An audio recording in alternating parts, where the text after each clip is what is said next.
Welcome to the Full-Time Creator Podcast, where you'll get wisdom, tips, and inspiration from creators building their dream businesses. I'm your host, Zach Swinehart, and I'm here today with Barb McGrath from getfound.live. Welcome, Barb. Thank you. It is a pleasure to be here, Zach. I'm really excited to have Barb on because I've been a web developer type of dude for over a decade, and I have never felt like I understand SEO. And Barb's whole thing is that she demystifies and simplifies SEO, and she helps businesses basically get placed in the search results, and she's going to give us some great creator-oriented SEO tips. She has a course and done-for-you services, so I'll be really excited to chat with her about her own transition going from done-for-you into teaching, and how she manages the balance, because we were just talking about that a minute ago. So all of that said, Barb, welcome. I guess the first question is how'd you get started with all of this? Well, I didn't know you were going to start there, but it's actually a very interesting story. So my first unofficial job was hacking my dad's home computer when I was a teenager. And it was inevitable. Every time I would get on that thing, I would break something. And it got to the point where dad, he actually banned me from the home computer, because that was, a point in time where not everybody had a laptop and a computer and all of those pieces. So yeah, dad banned me from it. And then I would go and I would do stuff in secret, thinking, oh, there's got to be a way to make this computer do what I wanted it to do. So that was, honest to goodness, my first initial kind of foray into the world of, hacking computers and doing stuff. Unfortunately, I decided to use my powers for good and not evil. So we can have today's conversation. So that's where I got started. Okay. And how did you get from that point, I guess, how did you first get into SEO?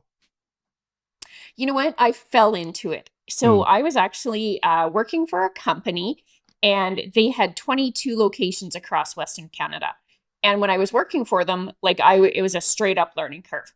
We were in the process of building a new website, and the website builder we hired absolutely pooped the bed, right? It was a terrible experience. So I ended up having to figure out the SEO, the Google listings, all of the pieces that went along with the puzzle. And over a 3-year period, we increased sales by millions of dollars because we finally got this SEO thing working. And, I always like to say that the agency side of my business was born or conceived, in the front seat of a hot car in the summer, because it was after doing all of that for that business that my husband and I got talking. And that's where the agency side above the fold came from. Because it was if I can do this for one company and they made millions, what can I do for, all these other small businesses, course creators, all these other businesses that want to attract people online. Because to me, Google is a magnet that brings people to you where you don't have to go knocking on doors. So yeah. And did you do it for local businesses as a side hustle while still at the job and then transitioned away, or what did that look like? No, actually, I ended up taking the safe government job, was absolutely miserable, left government, and just started the business. Plain and simple. Didn't even think twice about it. Yeah. Wow. Yeah. Well, that's cool. And I guess it sounds stressful, frankly, but it's good that it worked out. Yes, exactly. And I guess fast forward to today, you have this agency still running. Is it just you? Is it only you, or do you have a team running both the agency and the course business? So on the agency side, we have 6 people. We are spread out primarily through Western Canada, but we have one gal who's over in the UK as well. And we have a contingent of clients and folks that we support over in the UK. So it actually balances things out really nicely for us. So yeah, on the agency side, there's 6 of us. On the course side, there's kind of me and a half-time person. Okay. One of our programs is live every week, and so we're back in to support our folks. And it's primarily me, but definitely other folks from our team hop in when there's different questions and things like that. Yeah. Cool. And with your business as it is now, I know you have a podcast that presumably is a good lead gen tool for both agency clients and course clients. Is that right? Mm-hmm. Yes, and absolutely. If I wanted to listen to that podcast, what's the name? Podcast name is Secret Life of Entrepreneurs. And we just recorded our 125th episode. Nice. I have met people from around the world that I would have never had a reason to have a conversation with otherwise. And I love it. It just scratches the other side of the brain. It's not about the money or the lead gen or, the agency side. It's about meeting people, finding common ground, and realizing kind of how human we all still are, even though we have such a reliance on technology. Mm. So that was going to be something I wanted to ask is like in your own business, how much of a role SEO plays for your lead gen versus I know you do some paid stuff, you do a little bit of social. Like what's your landscape of lead gen look like with all your different things? So we rely really heavily on organic and we rely heavily on word of mouth. We have found that we can consistently grow the book of business that we're looking to without a whole heck of a lot of ad. We Mm, do some paid ads on the course side when we're, actively running courses, which isn't all of the time. But when we are, we'll run some ads for that. But on the agency side, I have never run a paid ad. And I, knock on wood, I haven't needed to. wow, that's awesome. Yeah, it's been good. And because we're a small team, we're selective about who we work with. And so, that slow or slower organic growth is okay. When we onboard someone new, we just had somebody start with us about a month ago. It's kind of, I don't know, it's karma.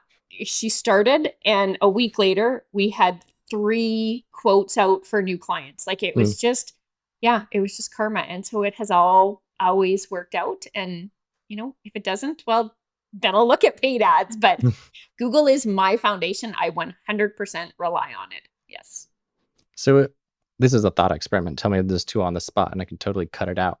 But if you wanted to say double your lead flow, maybe not within like a tight timeline, because I know SEOs, I understand anyway that SEO is kind of a slow steering of a ship, whatever. But just suppose you wanted to double your lead flow by the end of the year. What Mhm. would be like, how would you go about it? I'm just kind of curious. Interesting that you do ask that question because we're in the process of doing exactly that. We want to amp up our book going into 2024 because in 2024 is going to have, a little bit of a changing landscape for us. I'm a bit of a believer that whether it's web dev or SEO, it can become a commodity. Mm, And so we have to be able to stay ahead of that trend. So what we're looking at doing is, first we optimize the crap out of our landing page for any of the SEO work that we're doing for online businesses, for local businesses, whoever it might be. So we're optimizing that page. And then I might actually run some ads in the fall. We'll see kind of how the pickup goes. And then I talk about it a ton on social. And between social and YouTube and shorts and some videos and things like that, that will be our primary campaign, is going to be a lot of that organic content. Once we see what catches, once it's been up for a month or so, then we'll decide if we're going to do some paid ads behind it to support it. But we will rely first on the organic traffic that the page will create. And like I've done a lot of research on the competitive side. So I know what the landscape looks like. I know what needs to be on the page. I know what's going to be important. And we're taking them straight to a discovery call. So you don't have to do the lead magnet or fill out a whole bunch of mm. forms. Like we actually want to talk to people because we are selective about the clients that we work with. So we'll rely on organic as well as, a bit of video content that will be out there between social and YouTube to also bring people to the page. Okay. So I guess the core question is if, let's say that you and I were on a client call and I was thinking of hiring you, Mhm. how would you decide if it makes sense for Zach to focus on SEO as a traffic strategy versus something else? Like when does it make sense to go for the SEO long game? When do you decide you've hit your cap and it's like diminishing returns? Like how do you make these decisions with your own Yeah. strategy? So one of the hardest conversations when I'm talking to somebody is as we get into that budget conversation.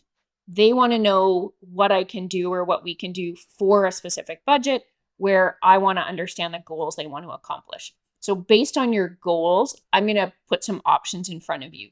And I almost always try and find balance unless you really are comfortable with that long game. One of Mm, the things that we learned really early on the agency side is if there was just one thing that we were doing for a client, so for example, all we were doing was creating backlinks, we very seldom saw success. Hmm. So we built everything we do to try and touch as many points within the prospective customers, kind of basket of digital assets. So we'll do some Google listing stuff, or, for a course creator, we're going to do a ton of website SEO. So we're going to try and balance it between the two. And by doing that, it gives you time to ride out the long game for SEO, but it gives you some immediate satisfaction as well, because you've got, some ads running and things like that. So yeah. Okay. Very smart. Yeah, that makes a lot of sense. And that's a good segue. I'll let you get your drink of liquid, unknown liquid. But what we were talking about in the pre-interview was like the idea of maybe, well, we were talking about low-hanging fruit, but if there are any mistakes you see people making, that could be interesting to touch on too. And I'm guessing maybe one of them would be going all in only for the long game without thinking about the short-term stuff. When you think about like a typical course creator client, what mistakes do you see besides that one with SEO? So I think a couple of the big mistakes that we see with any business that's primarily online, because a lot of course creators nowadays are a virtual course, right? I can teach anybody from anywhere in the world. And I think that's a pretty common approach to teaching online now. So one of the things that I always look at is social media can be a fantastic tool for awareness, but you have to be able to move your prospective students through that funnel.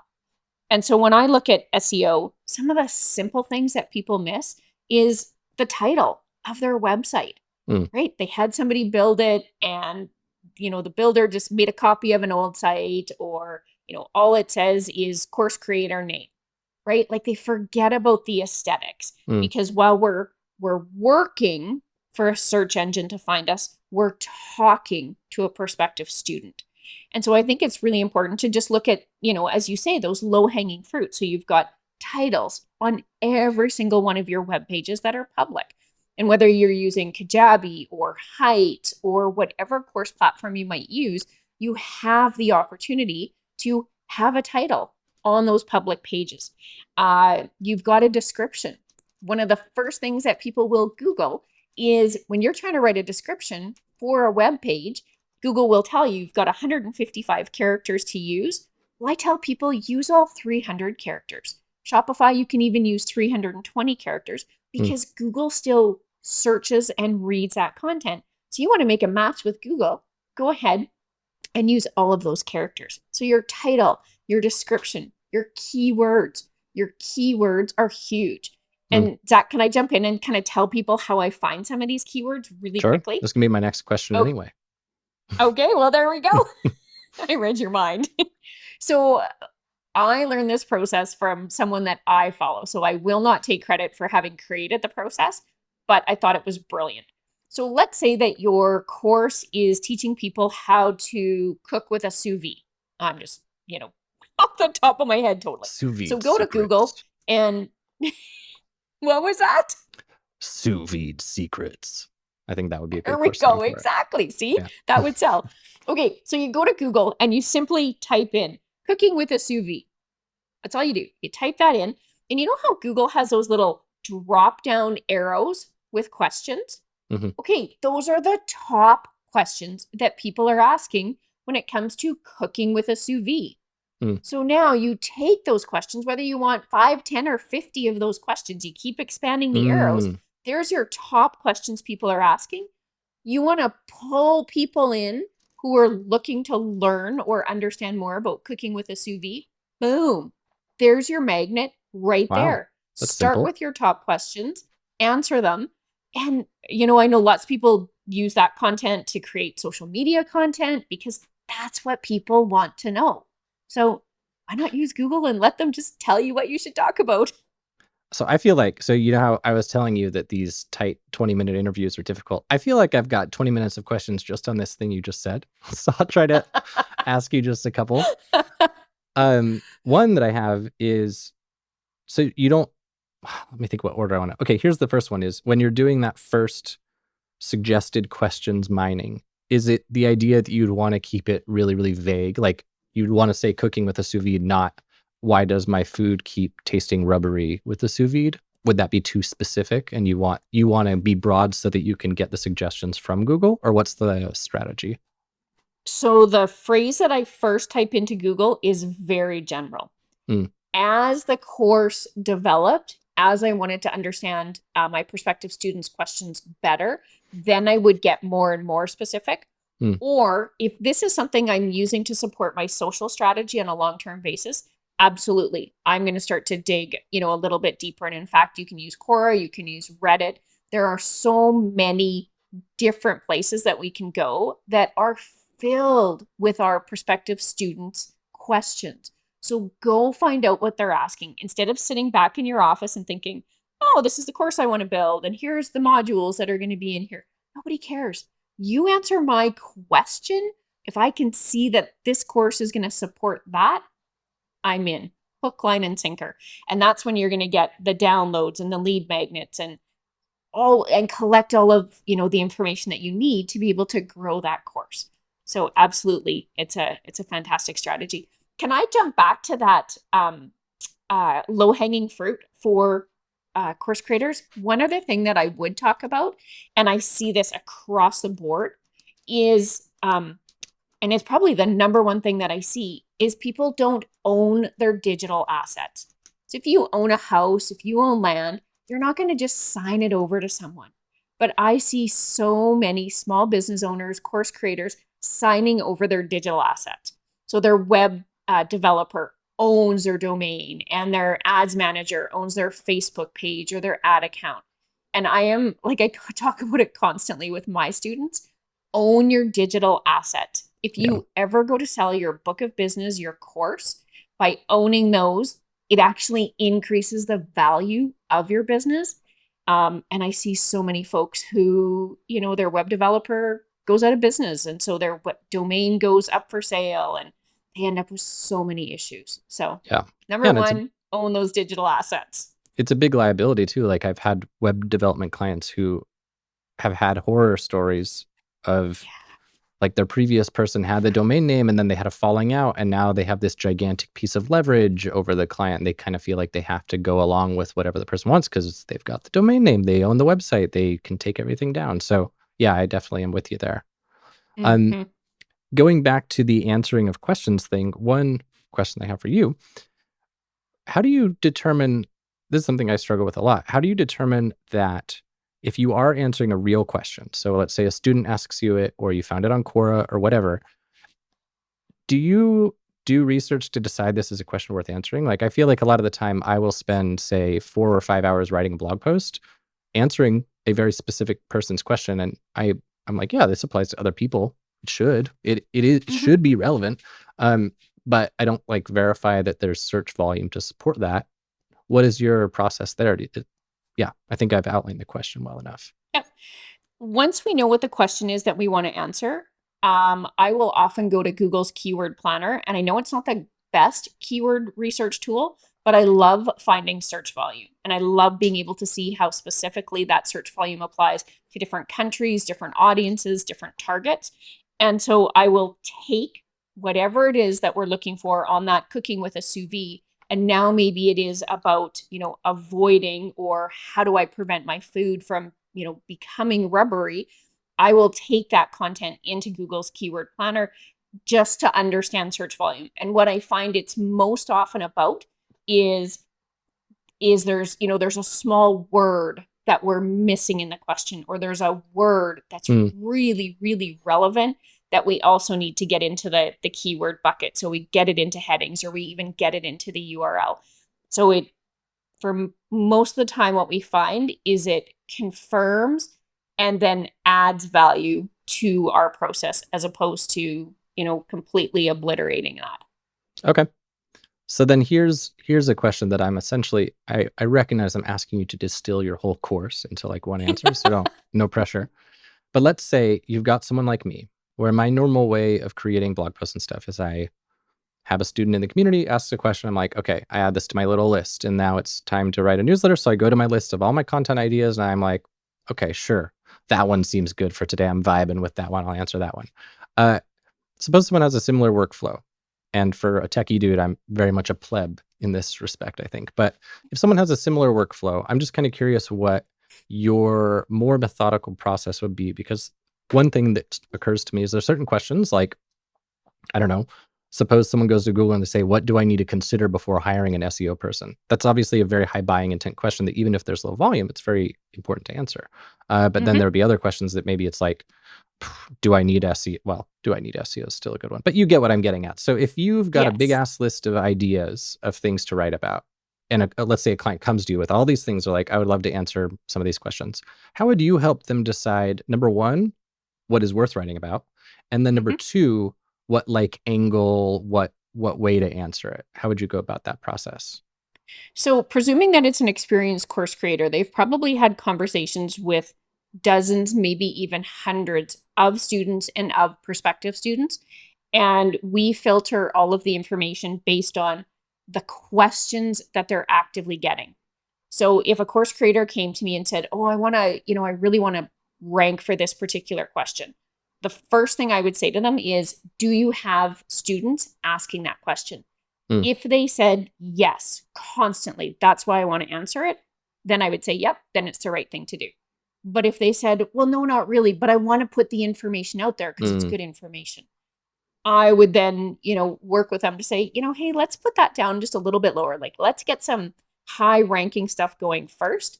And the information stuff can absolutely support the customer journey, but doesn't necessarily need to be, the main content and where you focus first. mm. Bummer. It's a bummer because it's like, ah, gosh, you only get to talk about the most basic, obvious stuff. Because everyone wants to know, how do I get more traffic or whatever? And so you got to just talk about that. What about if you're like, well, how to be more productive or whatever little nichey thing? But I guess that's for the back end kind of thing, lower in the So, funnel. and the other thing I would add, so let's say it is a simple question like, how do I get more traffic? Because you're right, that is 100% general.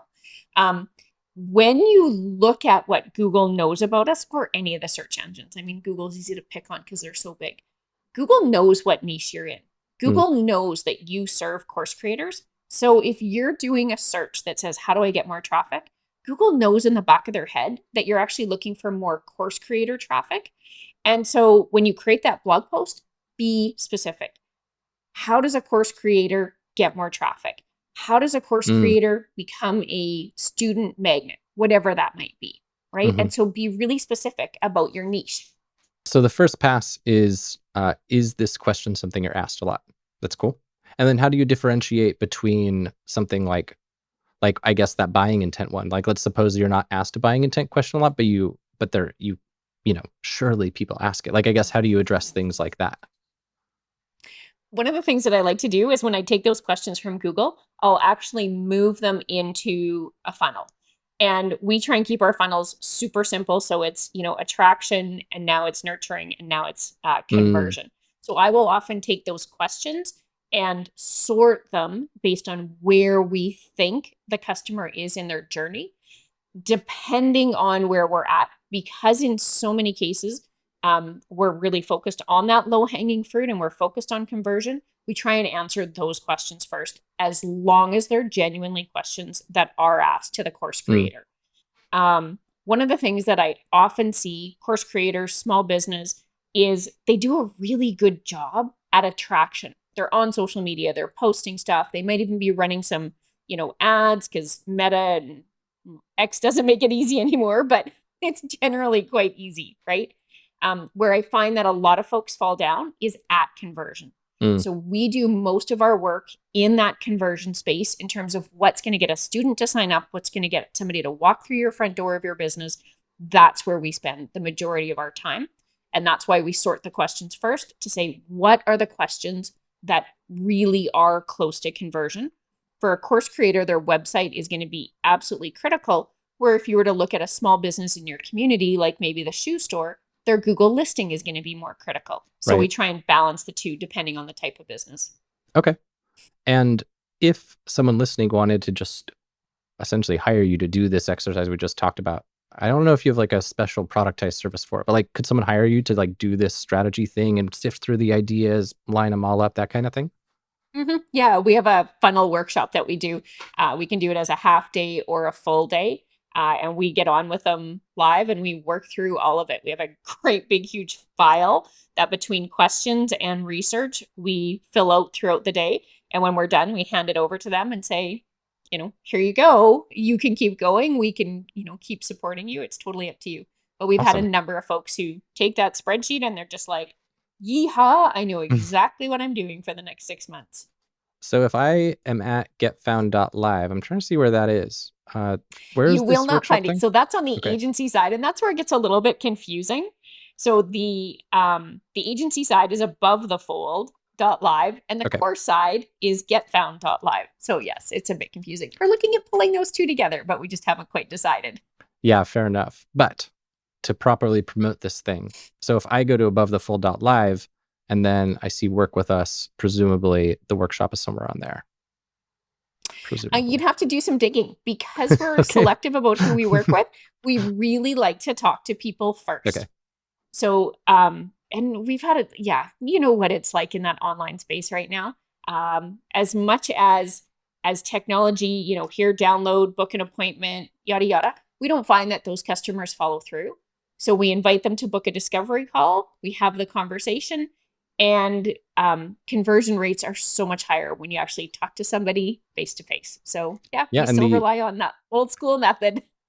as I understand it, something you guys do really well is you have excellent like pre and post sales support. So I imagine for the customer, it's nice getting that kind of higher touch experience as well. Mm-hmm.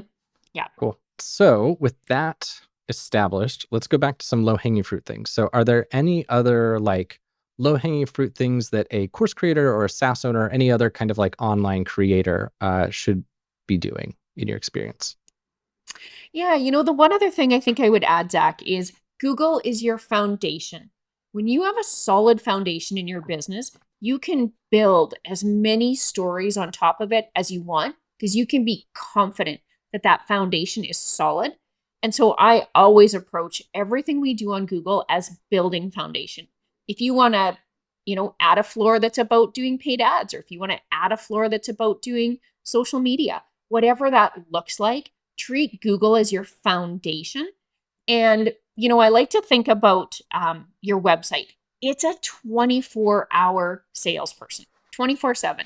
So treat your website like the 24-hour worker that they are. Let your website do the heavy lifting. Send out lead magnets, make contact with you, do some booking, right? You want to be able to make more money, attract more customers or students, and let your website do that work for you because it can. It can do all those wonderful things for you. How do you make the decision of when time should be allocated to, let's say somebody goes through your SEO course, but they're not hiring you for done for you stuff. Mhm. How do they decide I should be investing my time into honing my funnel better, creating better lead magnets versus creating more top of funnel SEO content to be getting the traffic volume? Like, how do you decide which one's more Yeah. important at a given stage? So, one of the things that we do for every one of our students is we actually put their digital assets through a huge assessment to understand what's bringing them customers and what's not. Mm, Because when you go through our program or when you work with us in the program, we're trying to find those low hanging fruit first because we want business owners, course creators, we want them to get some immediate traction. We want some immediate success. When they see immediate success, they don't hesitate to keep going and going and going. But if you put a whole bunch of hours into something and nothing comes back out of it, it can be really frustrating. I think it's frustrating for all of us. So we start with the low hanging fruit based on the assessment, and then we work kind of backwards, which is usually working back up the funnel, right? Because now we need to nurture our people better. And because so many people are spending hours on social media at the top in attraction, this whole nurturing phase gets lost. And course creators want folks to then be at the bottom ready to convert. So we're often helping people like, how can we nurture these people? How can we answer more of those top questions on Google?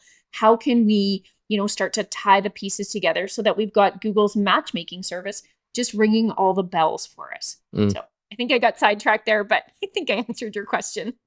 Yeah, it gives a good holistic view. I guess I'm just maybe there's not some easy to look at heuristic or something, but I'm curious if there's like a rule of thumb for a certain amount of traffic relative to conversion rates or something that says, oh, you should be focusing on your lead magnet now or your funnel now versus, oh, you should be focusing on getting more traffic before you even bother with all this. Like, do you have any good rules of thumb for that?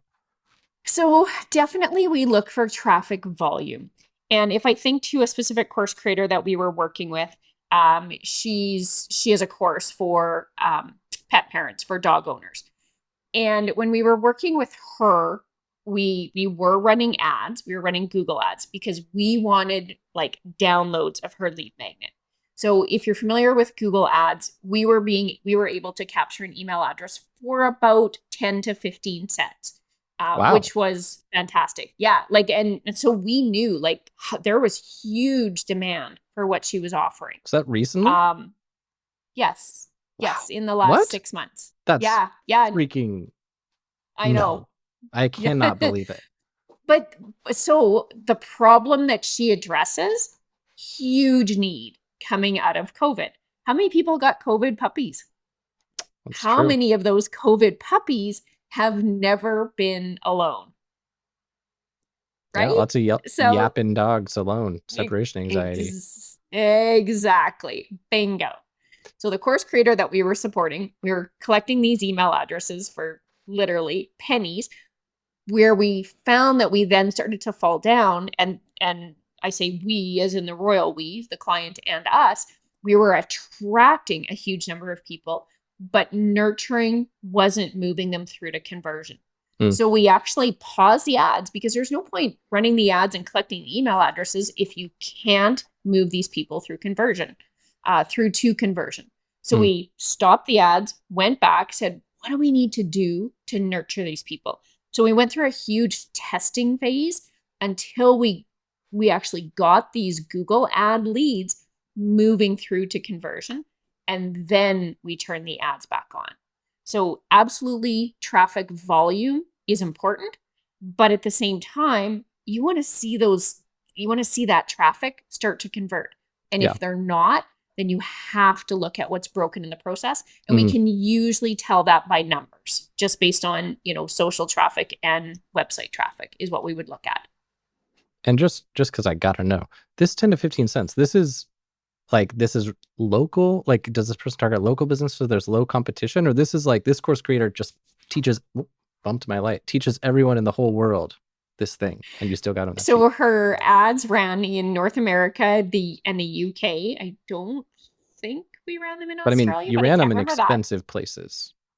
Yeah. Yeah. Wow. Oh, absolutely. And there's competition, but she's established her course and her name and her lead magnet that you could download by giving us your email address.